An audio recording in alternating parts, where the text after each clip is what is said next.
La fille du milliardaire ne s'était pas contentée de la ridiculiser.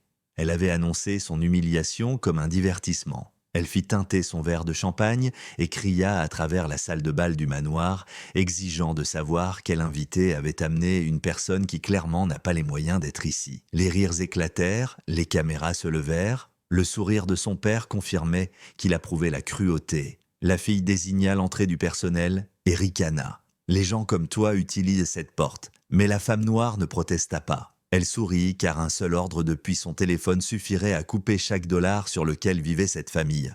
Et avant la fin de la soirée, les propriétaires du manoir supplièrent la femme qu'ils avaient tenté d'humilier de sauver leur empire en pleine implosion. Le domaine Aldrich avait été construit pour intimider. Grilles imposantes, pierres importées, une salle de bal conçue pour la royauté ou pour ceux qui prétendaient y l'être. Ce soir, l'élite s'était réunie pour ce que les invitations appelaient une nuit d'héritage. Dans cette foule se tenait Ariana Cole, une PDG noire responsable du financement des plus grands projets de la famille Aldrich. Cela, ils ne le savaient pas. Ce qu'ils voyaient cependant, c'était une femme qu'ils supposèrent déplacée. Ariana entra dans la salle de bal avec une confiance tranquille. Elle avait été personnellement invitée par Monsieur Aldrich, le patriarche milliardaire. C'était une célébration de réussite, une réussite qu'elle avait contribué à construire. Mais dès qu'elle traversa le sol brillant, tous les regards se tournèrent vers elle. La fille du milliardaire, Vanessa Aldrich, régnait au centre de la pièce entourée d'admirateurs. Lorsqu'elle aperçut Ariana, son expression se tordit en un plaisir cruel. Vanessa tapa son verre de champagne, le son tranchant la musique. « Excusez-moi, annonça-t-elle, voix sucrée mais venimeuse, quel invité s'est permis d'entrer sans permission? On ne laisse pas les étrangers se mêler aux investisseurs. » Les rires se propagèrent dans la salle comme une vague d'arrogance. Ariana ne réagit pas. Elle avait déjà été sous-estimée, et la sous-estimation avait toujours été son meilleur avantage. Mr. Aldrich s'approcha, feignant la politesse. « Peut-être cherchez-vous la zone du personnel, dit-il, en pointant un couloir où les serveurs se déplaçaient comme des ombres. Ariana garda un ton civil. « Je suis ici pour la présentation d'investissement. » Vanessa balaya le poignet d'Ariana d'un geste méprisant. « Je pense que tu es perdue, ma chérie. » Ariana soutint son regard. « Je vous assure que je suis exactement là où je dois être. » Vanessa ricana. « Sécurité. » Deux gardes s'avancèrent vers Ariana. Un murmure se répandit, les téléphones se levèrent. L'humiliation était devenue spectacle. Ariana leva calmement la main. « Avant que vous ne m'escortiez dehors, j'aimerais vous montrer quelque chose. » Vanessa leva les yeux au ciel. « Oh, génial.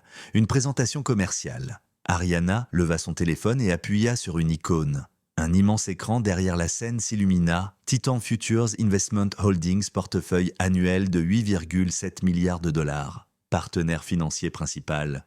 Cole, Strategic Group, contrôle majoritaire. Ariana Cole, 68%. La salle devint silencieuse. Vanessa se figea, la confusion se transformant en peur. Qu'est-ce que c'est ? Ariana avança. Chaque grand projet des Aldrich, immobilier, énergie, transport maritime, dépend d'un financement externe. Elle marqua une pause, laissant la tension se resserrer. « De mon financement. » La voix de Mr. Aldrich se brisa. « Ce n'est pas... » Ariana l'interrompit. « J'allais signer ce soir le package de continuation. Une extension sur 10 ans de plusieurs milliards. » Des murmures éclatèrent. Les invités qui riaient auparavant fixaient maintenant Ariana, terrifiée d'avoir ridiculisé la mauvaise personne. Ariana regarda Vanessa. « Mais puisque je n'ai pas ma place ici ?» Elle tapa à nouveau sur son téléphone. Sur l'écran apparut « Financement. Résilié. » Tous les comptes Aldrich gelés en attente de réévaluation. Un choc traversa la salle de bal. La confiance de Vanessa s'effondra. « Tu ne peux pas faire ça. »« Oh si, je viens de le faire, » répondit Ariana. Mr. Aldrich saisit son bras, désespéré. « Il y a des milliers d'emplois liés à cela. » Ariana retira sa main dans un geste calme, contrôlé. « Alors peut-être auriez-vous dû montrer un minimum de respect à la femme qui maintient votre entreprise en vie. » Vanessa chancela, la voix tremblante. « On plaisantait ? C'était rien de grave. » Ariana inclina la tête, peu impressionnée. « Le truc avec les blagues, c'est qu'elles cessent d'être drôles quand les conséquences arrivent. » Les gardes reculèrent doucement. Plus personne ne voulait être du mauvais côté de cette histoire.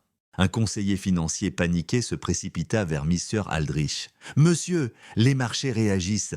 Les actions, elles s'effondrent. » Les téléphones vibraient sans arrêt. Les investisseurs fuyaient la salle de bal. Ceux qui se moquaient plus tôt s'éloignaient maintenant honteux. Ariana se tourna vers le personnel, les véritables victimes de l'arrogance familiale. Si le financement revient, ce sera avec une nouvelle direction, des salaires dignes, une vraie sécurité et des gens qui respectent ceux qui font fonctionner cet endroit. Le majordome posa une main sur son cœur, les yeux pleins de larmes. Il n'avait pas l'habitude d'être vu. Vanessa tenta une dernière supplication, sa voix brisée par la panique. « On peut s'excuser publiquement, s'il te plaît. » Ariana s'approcha, sa présence soudain immense. Aucune excuse n'efface une humiliation que vous pensiez être votre droit de naissance. La voix de M. Aldrich tremblait. « Donnez-nous juste une chance de réparer. » Ariana s'arrêta, non parce qu'elle doutait de sa décision, mais pour leur faire ressentir le silence qu'il lui avait imposé. Toute la salle retint son souffle. La clémence n'est pas un dû. Elle se mérite. « Vous n'avez pas fait une erreur ce soir, dit-elle, la voix ferme. Vous avez simplement révélé qui vous avez toujours été. » Vanessa avança, le mascara coulant sur ses joues. « On fera une déclaration, on assumera tout. » Ariana leva la main. « Assumer n'est pas une faveur que vous offrez quand vous êtes nos prix. C'est un comportement que vous choisissez quand personne ne regarde. » La sécurité escorta les invités choqués, tandis que les écrans du domaine affichèrent des flashs d'actualité sur l'effondrement de l'empire Aldrich. Ariana regarda le personnel, les seuls dans la pièce qui avaient fait preuve d'humanité. « Quand une nouvelle direction sera en place, vous serez traités comme les piliers que vous êtes. » Le majordome hocha la tête, des larmes coulant discrètement. Ariana fit volte-face une dernière fois. « Ce manoir a été construit sur un mensonge, je ne fais que retirer la fondation. » Elle quitta la pièce, laissant leur monde s'écrouler derrière elle.